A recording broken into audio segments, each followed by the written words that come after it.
right. Well, good afternoon, everybody, and I appreciate you being here. It's great to be here. It's great to talk to some of the incredible people that we have, both at the local level, the Texas state level, and also, of course, our federal border patrol, who are doing so many good things to keep us safe. And I have some bad news and some good news. And the bad news is that because of what Joe Biden did at the southern border for 4 years, we had record increases in migrant crime, in fentanyl deaths, and in just floods and floods of people who shouldn't be in our country who came into the United States of America. We also have a number of ways in which the cartels became more advanced, better war fighters, because Joe Biden opened up the American southern border and allowed the cartels to turn it into their playground. Now, that's the bad news.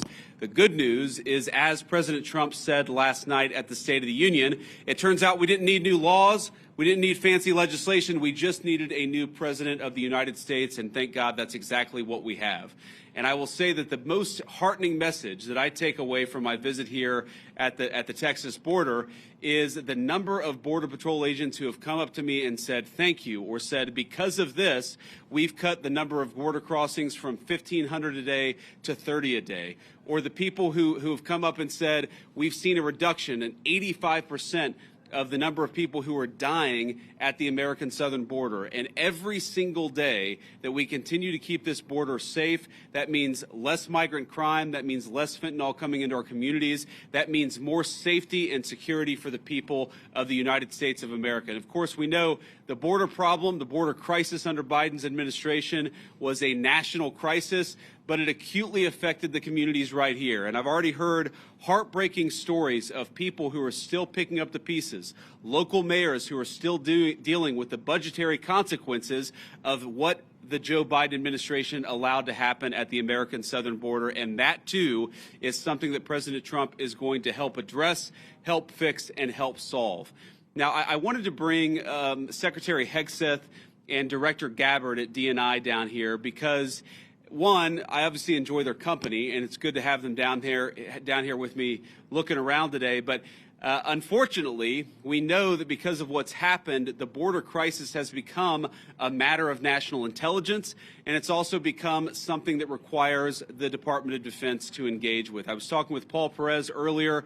The drone technology that the cartels are using requires, unfortunately, a military response and military support. So it was important for Secretary Hegseth to see what's going on, because we know that the millions and millions of people who were let in over the last 4 years, many of them are connected to foreign terrorists. It's important for our leader of national intelligence to get a sense of what's here on the ground. So before we take questions from the press, and all of us are willing to take questions, I want to give Secretary Hegseth and then Director Gabbard an opportunity to say a few words themselves. Mr. Secretary. Well, Mr. Vice President, thank you very much for inviting us.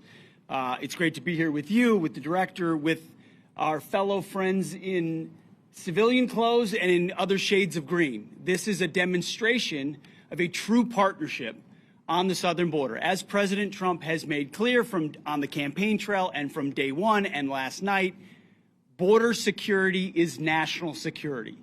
And from the Defense Department, we've watched for a couple of decades other people's borders being secured while ours was open for an invasion of drugs and of violence and of chaos for American communities. That stops under President Trump. And the Defense Department has assets that we can bring to bear, not just troops, not just surveillance, not just equipment, but actual planning and capabilities that enhance what Border Patrol is already doing, which is why it's been incredible to hear from our partners about what we've been able to allow them to do, facilitate them, and we've seen it in the numbers. 98% drop in crossings on the southern border. We're not yet at 100% operational control, but we are on our way because that is the mandate that the president has given us. So more resources are coming to this border. We are dedicated to securing it. That's the reason for our trip and our partnership. And I want to thank all the men and women who've been doing it recently in uniform, who have been doing it a long time right here, have dedicated their lives to securing the American people. And at the Defense Department, we are committed to continuing to being a big part of it. So, Mr. Vice President, thanks for having us. Absolutely, man. Appreciate Thank you. Great. now Director of National Intelligence, Tulsi Gabbard. Tulsi. Thank you, Mr. Vice President, for your leadership in bringing the country's attention to what has been happening here at the border and the significant change that has already occurred under the short time that President Trump has been in office. Really what you're seeing here today and what you'll continue to see is a unified effort across President Trump's national security team, the Department of Homeland Security, towards our mission, which is to ensure a safe, free, and prosperous society for Americans. As Director of National Intelligence, there are a number of areas where we are focused. The President talked about in his speech, over 21 million people have come across our borders illegally under Joe Biden's administration. There are many of them that we don't know who they are. They have not been vetted. We don't know where they are. I'll give you one quick example of one of the problems that we are getting after. From Central Asia, there were over 4,000 people who came across our borders using an ISIS-affiliated network. Our National Counterterrorism Center went through and identified those individuals. There were hundreds of them who were either known terrorists or associated with known terrorists. That information was provided to the Biden administration. You may remember in some of the news, a little over 100 of those people were arrested in 2024. Of those who were arrested, only 8 were either deported or remained in custody. Only 8. The rest of them were released back into our country. Where are they? What are they doing? What may they be plotting? This is just the beginning. There are many, many areas that we need to stay very focused on, working with the Department of Homeland Security, working with the FBI to ensure that we're keeping the American people safe. Our Counterterrorism Center is working on making sure that we have that single source for vetting so that we can figure out who is actually in our country and identify those who pose a threat and get them removed. The President's designation of the cartels as foreign terrorist organizations falls directly into this, especially as we're seeing some of the tactics that these cartels are using reflect some of the tactics that we've seen used by Islamist terrorists in countries that many of us have served in overseas. Our mission is very clear. Our objective is to keep the American people safe. I'm grateful to be a part of this team that President Trump has assembled to accomplish that mission. Thank you. Great. So before I take questions, let me just say 2 final things. First of all, the reason why we've seen, as Pete said, a 98% reduction of border crossings, the reason why this particular site has gone from over 1,500 crossings per day to 30 crossings per day is because President Trump has empowered and, in fact, demanded that his whole government take the task of border control seriously. And that's exactly what we're doing. And of course, and this leads to my final point before we take questions, it is impossible to do without the men and women on the ground who are actually doing the hard work. They just want to be empowered to do their jobs. President Trump has made that possible. So from the bottom of my heart and for a grateful nation, to every person I've met here today, thank you for working hard on the American people's business. It's been an honor to be with you. It's been an honor to see what you do, and we're going to keep on supporting you over the next 4 years. Congressman Gonzalez, thank you for being here, and thank you for your leadership. And now we'll take some questions from reporters. Sir. So, as you guys have been exemplifying for today that border crossings are down, a lot of attention has been turned to the interior since obviously there's been a lot of illegal immigrants. What is, in your opinion, the biggest obstacle to actually carrying out President Trump's mass deportations? Even though, yes, like apprehensions and arrests and deportations have gone up in his first month, but a lot of people are expecting a bigger capacity for deportation. So what's the biggest hurdle? So let me say a few things about that. So first of all, Rome wasn't built in a day. And we have seen pretty significant increases in deportations and apprehensions and arrests. But we have to remember that President Biden gutted the entire immigration enforcement regime of this country. We are trying to rebuild so that we actually empower people to enforce the immigration laws of the American people. It is common sense. It's what the American people want us to do. There are a couple of other things that we're working on. And I don't want to get ahead of any public announcements, but one of the ways that we wanted to make sure that we're enforcing our border is that we make it easier for people who are here illegally to go back home of their own accord. We don't want to have to go around and arrest every person, but we will enforce the American people's immigration laws. If you're here illegally, the message from our administration is you should go back home, and if you want to come to the United States, apply through the proper channels. That's an important thing that we're doing. And the final thing is this costs money. One of the most important parts of the president's reconciliation priorities is, of course, tax reform on the one hand, and on the other hand, making sure that we get proper resources so that we can pay for the flights, and we can pay for the detention centers, and we can pay for all the components necessary to ensure that we're re-migrating illegal immigrants back to their country of origin. I guarantee it is a part of the president's priorities. We'll keep on working on it. We've made a lot of progress, but we're going to keep on working on it over the remainder of the president's term. Yeah, go ahead. Mr. Vice President, I want to ask you about border wall and tariffs. But first on the border wall, how do you and the president... Could you say your outlet, by the way, when you guys ask questions? Yeah, Reagan Reese, Daily Caller. Thank you. How do you and the president define success this term with the border wall, and how much of the southern border wall needs to be walled off before Trump leaves office? Well, look, I think the president's hope is that by the end of the term, we build the entire border wall. And of course, that's the physical structure of the border wall itself. But we even heard today, there are so many good technological tools, so many great artificial intelligence enabled technologies that allow us, for example, a camera, not a person, but a camera picks up somebody 2 miles away who's about to come across the southern border. Maybe it's livestock, right?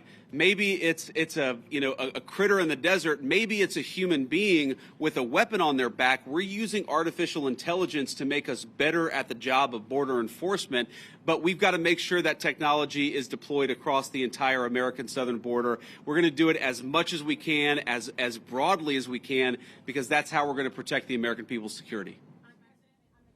Yeah, go ahead. Last time they were paused because they deployed 10,000 troops to the border. What can they do this time to make the tariffs go away? Well, what the president has said is we need a sustained commitment from the government of Mexico to take the job of border security seriously. Fentanyl is the single largest cause of death among young Americans, and we know that a substantial portion of it is, the precursors are made in China. They come to Mexico, they're manufactured in Mexico and brought across the border by the Mexican drug cartels. We want to see fewer Americans dying of these terrible fentanyl overdoses when we're going to apply as much leverage as possible to the Mexican government as possible. In some ways, look, the president obviously cares deeply about the American people. He serves the American people first. I actually think he's doing a huge favor to the people of Mexico, because if they don't get control of these cartels, the people of Mexico are going to wake up in a narco state where the cartels have more power than their own government. President Trump is trying to help. The Mexican government needs to take this issue of immigration enforcement seriously. In the back, yeah. Mr. Vice President, Ali Bradley, News Nation. So since the designation of the cartels as terrorists, does that give the United States the green light to go into Mexico and to strike them there? I mean, right now, obviously, they've struck in the Houthis in Yemen. So why not, when we've seen cross-border violence, go after them in Mexico? And then my second question is about a designation. I'll follow up on these.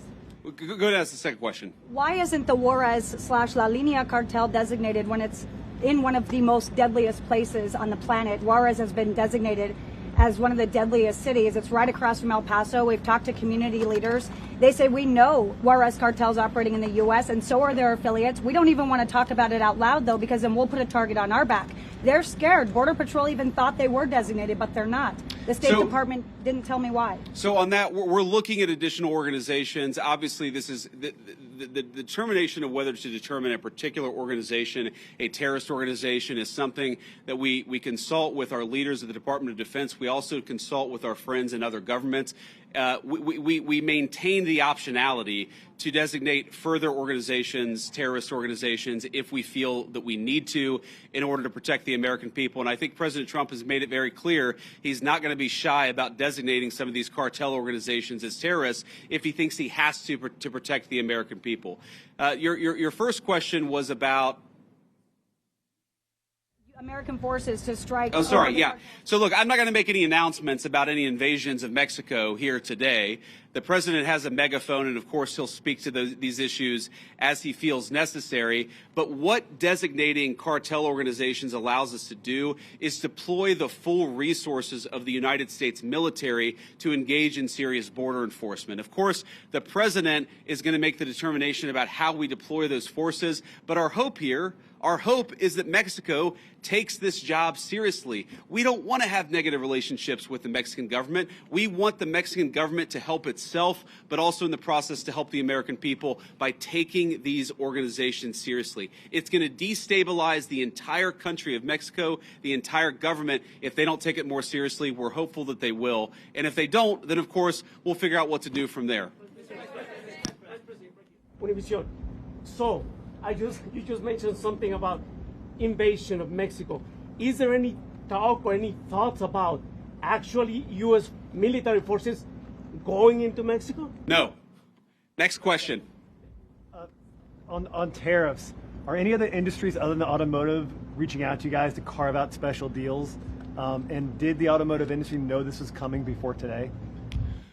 Well, a number of industries have reached out to us to ask us for exceptions to the tariffs, but I think the president's been very clear here that he wants the tariffs to apply broadly. He doesn't want to have 500 different industries getting 500 different carve-outs, and the way to avoid application of the tariffs is to have your factory and have your facility in the United States of America.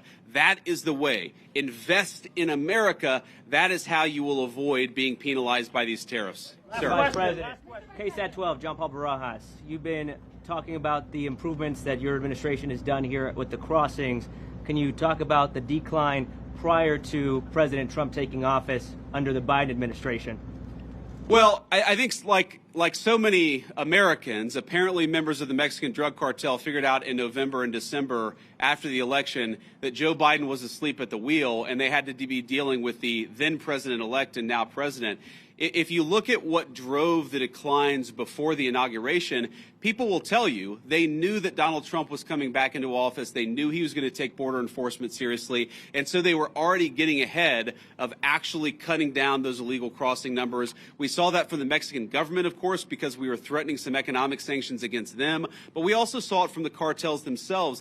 And even today, because, of course, it doesn't, it takes a little time to get from the deepest parts of Central America to the American southern border. What we often find is that there are massive numbers of illegal immigrants who have already started to make the trek and have decided, you know what, because Donald Trump's president, we're going to go back home. We heard today about a Honduran group of migrants who decided they're just going to go back home because they recognize that under Donald Trump's leadership, we take border enforcement seriously. Thank you all. Take care.